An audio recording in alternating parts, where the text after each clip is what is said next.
ஓகேங்களா? இதுதான் வந்து திலீப் குமார் அவர்களோட ஜாதகம். இதுதான் வந்து பாத்தீங்கன்னா நம்ம எந்த கிரகங்களையும் வந்து இதுல வந்து உள்ள கொண்டு வரல, வெறும் லக்னத்தை மட்டும்தான் பார்த்திருக்கோம். இப்போ திலீப் குமாருக்கு என்ன தசை வந்து நல்லா இருக்கும் அப்படிங்கறது வந்து நம்ம பார்க்க போறோம். இப்ப வந்து நம்ம என்ன பாக்குறோம்னா, இந்த 5 விஷயம் சொன்னோம் இல்லைங்களா, அதுல வாஸ்து இத வந்து நம்ம எதை சரிப்படுத்தினா நல்லா இருக்கும் அப்படிங்கறதுல இந்த திசையில நீங்க வந்து இந்த திலீப் குமார் அவர்கள் வந்து வீடு வந்து போகும்போது ரொம்ப நல்லா இருக்கும். இந்த திசையில வந்து அவர் இருந்தால், இது வந்து ஆணா இருந்தாலும் சரி பெண்ணா இருந்தாலும் சரி, யாரோட ஆதிக்கம் ஒரு வீட்டுல வந்து யார் ரொம்ப சம்பாரிச்சு கொடுக்குறாங்க, யார் வீட்டை கேர் பண்ணிக்கிறாங்க, யார் பாத்துக்கிறாங்க, அது வந்து பெண்ணாகவும் இருக்கலாம் ஆணாகவும் இருக்கலாம்.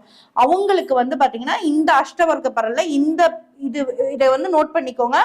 அந்த திசையில அவங்க போகும்போது வீட்டுல வந்து சூப்பரா வந்து பாத்தீங்கன்னா என்ன தடங்கள் இருந்தாலும் சரி அதெல்லாம் துவம்சம் பண்ணிட்டு சூப்பரான வாழ்க்கையை வந்து பாத்தீங்கன்னா நம்ம வந்து ஃபிளைட்ல போற மாதிரி சூப்பரா ஸ்மூத்தா வந்து ஆக ஆரம்பிச்சிடும்.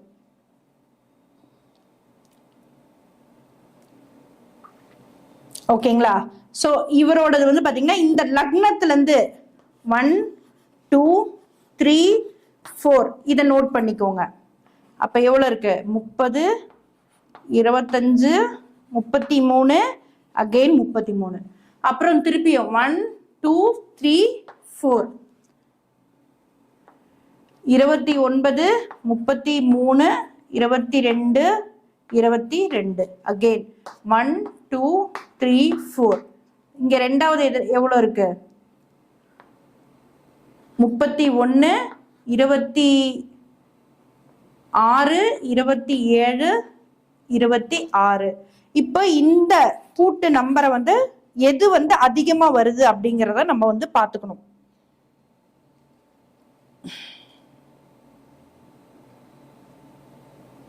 ஓகேங்களா? இப்ப இதுல எவ்வளவு வருது? 6 10 11.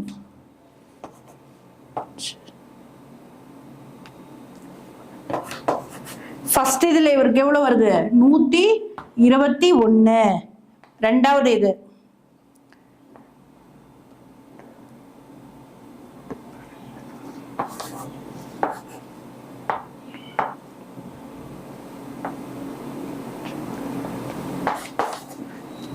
106.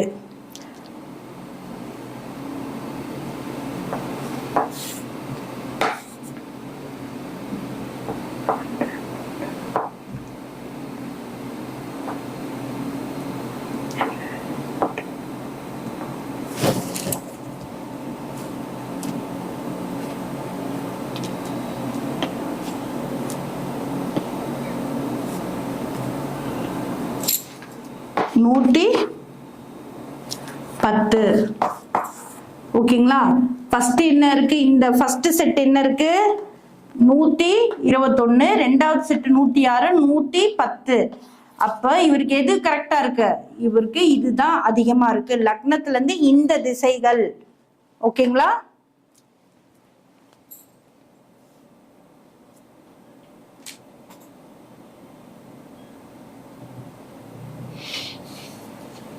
அப்ப இவருக்கு என்ன திசை நல்லா இருக்கும்? வடக்கு திசை வந்து நல்லா இருக்கும். சரிங்களா? இப்போ உங்க லக்னத்துல இருந்து எடுத்துக்கோங்க. லக்னத்துல இருந்து 4 வீடு அந்த பரலை கூட்டிக்கோங்க. அகைன் 1 to 4 அந்த 4 வீட்டு பரலும் கூட்டிக்கோங்க. அகைன் 1 to 4 இந்த 4 வீட்டு பரல்களும் கூட்டி இந்த மாதிரி கணக்கு போட்டுக்கோங்க. கணக்கு போட்டு எந்த வீட்டுல இருக்கிற பரல்கள் வந்து அதிகமா வாங்கியிருக்கோ இந்த இடமா இந்த இடமா இந்த இடமான்னு பார்த்து அந்த திசையை தேர்ந்தெடுத்தீங்கன்னா, இப்ப அடுத்து எந்தெந்த ராசிக்கு என்னென்ன திசைன்னு வந்து நான் அதை போடுறேன். ஜஸ்ட் இது வந்து உங்களுக்கு வந்து பாத்தீங்கன்னா ஒரு இதுக்காக நான் வந்து போட்டு சொல்றேன். சோ இந்த மாதிரி திசையை வந்து அவர் வடக்கு திசையில இருக்கும் போது இந்த ஜாதகர் வந்து பாத்தீங்கன்னா வெற்றி அடைஞ்சிருவாரு. ஓகேங்களா?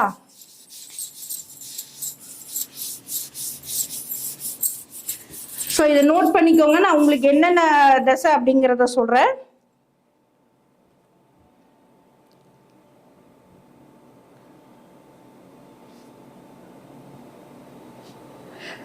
டெய்லி ஃபண்ட்ஸ் அவர் ரெகுலரா போடுவார்ல ப்ரோ, எனக்கும் சொல்லுவாங்களா ப்ரோ?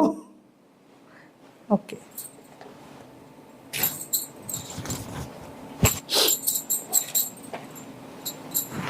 இப்ப இதை வந்து நம்ம வந்து இது வந்து உங்களுக்கு வந்து கிளியரா வர்றதுக்காக வந்து நான் சொல்றேன். இப்ப வந்து இதை நீங்க நோட் பண்ணிக்கோங்க. இதை நோட் பண்ணிட்டு நீங்க உங்களோட ஜாதகத்துல அஷ்டவர்க்க பரல்கள்ல என்னென்ன இருக்குங்கிறத வந்து நீங்க வந்து பாத்துக்கோங்க.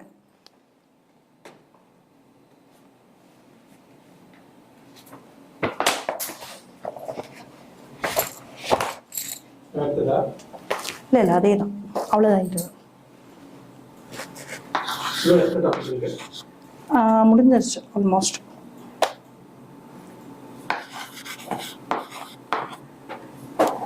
மேஷம், ரிஷபம்,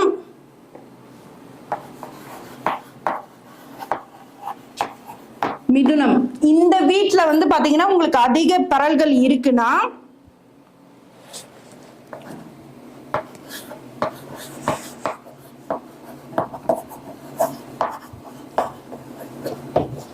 நீங்க வந்து உங்களுக்கு வந்து கிழக்கு திசை வந்து நல்லது.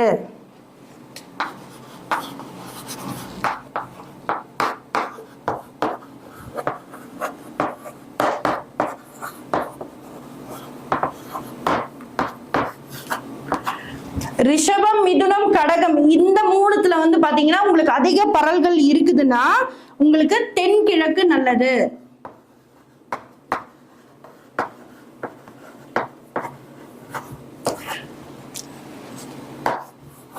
இதுக்கு முன்னாடி நீங்க எப்படி இருந்தாலும் நீங்க வந்து அதை பத்தி கவலையே பட வேணாம். இப்ப உங்களுக்கு வந்து இந்த அஷ்டவர்க்க பரல்கள் வந்து எந்த வீட்டுல அதிகமா இருக்குதுன்னு பாருங்க, எந்த செட்டுல வந்து அதிகமா இருக்குதுன்னு பாத்துக்கோங்க.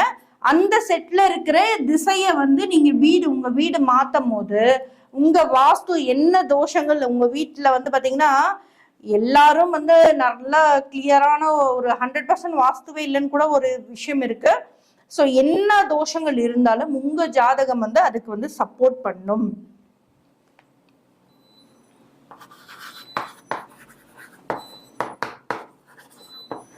கடகம், சிம்மம், கன்னி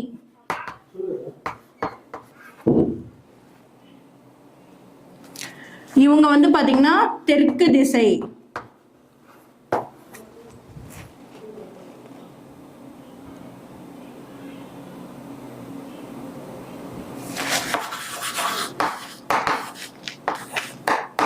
சிம்மம், கன்னி, துலாம்.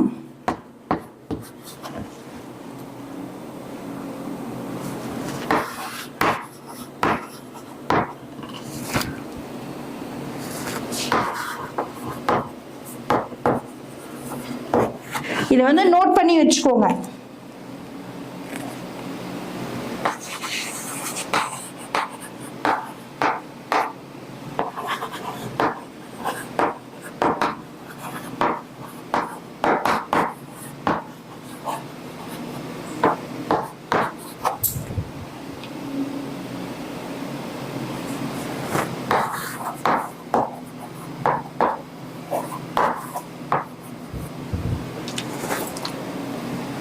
ஓகேங்களா? இந்த செட்டு வந்து இது பண்ணிக்கோங்க, அடுத்தது எழுதலாம். அதாவது அஷ்டவர்க்க பரலை வந்து போட்டுக்கோங்க. அதுல வந்து பாத்தீங்கன்னா மேஷம், ரிஷபம், மிதுனம் இதுல வந்து அதிகமா பரல்கள் உங்களுக்கு வாங்கி இருக்குன்னா நீங்க வந்து பாத்தீங்கன்னா கிழக்கு திசை வந்து போங்க இருங்க.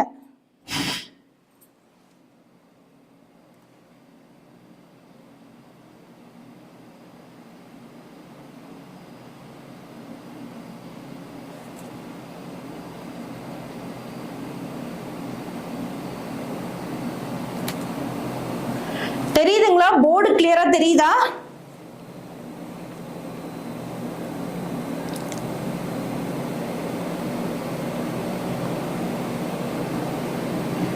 போர்டு கிளியரா இருக்குங்களா எல்லாருக்கும்?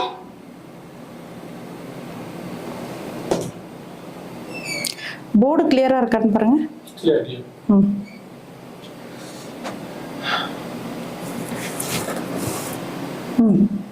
கட் பண்ணுவா.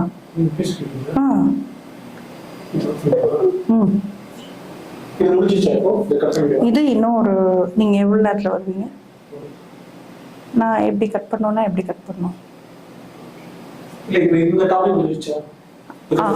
அதுதான் இன்னும் ஒண்ணு இருக்கு.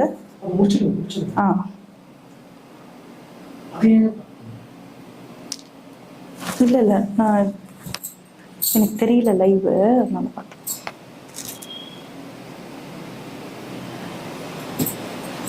ஸோ இந்த திசையில வந்து நீங்க வந்து வீடு இருந்தீங்கன்னா நல்லா இருக்கும். இப்போ துலாம், விருச்சிகம், தனுசு இதை நோட் பண்ணிக்கோங்க, இல்லைன்னா ஒரு ஸ்கிரீன்ஷாட் எடுத்துக்கோங்க.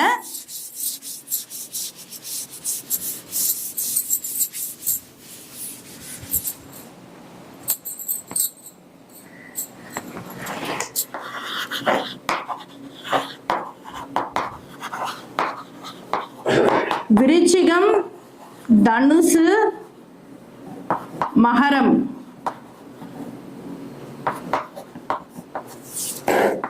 அண்ட் வந்து பாத்தீங்கன்னா மகரம்,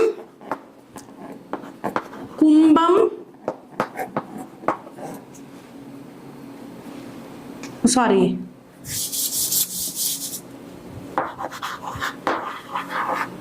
தனுசு, மகரம், கும்பம்.